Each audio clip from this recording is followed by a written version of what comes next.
Luasan hutan mangrove di Sumsel mencapai 158.000 hektar, tersebar di Banyuasin, Musi Banyuasin, dan Ogan Komering Ilir.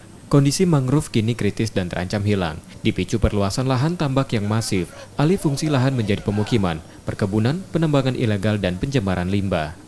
Untuk menjaga ekosistem tersebut, pemerintah kembali melakukan penanaman setiap tahunnya. Gubernur Sumatera Selatan Herman Deru dan perwakilan Forkopimda melakukan penanaman 2020 batang mangrove di Pelabuhan Tanjung Api-Api. Penanaman ini sebagai pengembangan kawasan tersebut menjadi taman mangrove yang dikelola BPDAS Musi dan Lanal Palembang. Kita menunjukkan dengan masyarakat bahwa betapa pentingnya mangrove itu untuk ekosistem.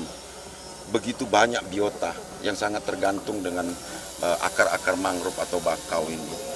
Juga menahan abrasi. Kita lihat sendiri sedimentasi di sini begitu cepat. Karena mangrove-nya sudah banyak yang punah. Kenapa punah? Karena dimanfaatkan orang dengan kegunaan lain. Mangrove memiliki manfaat sebagai penyerap polutan, pencegah intrusi air laut, pelindung pantai dari abrasi dan tsunami, hingga tempat berkembang biak berbagai jenis fauna payau.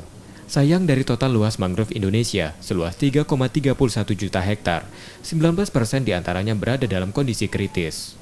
Rizky Nurmizan, Kompas TV, Palembang.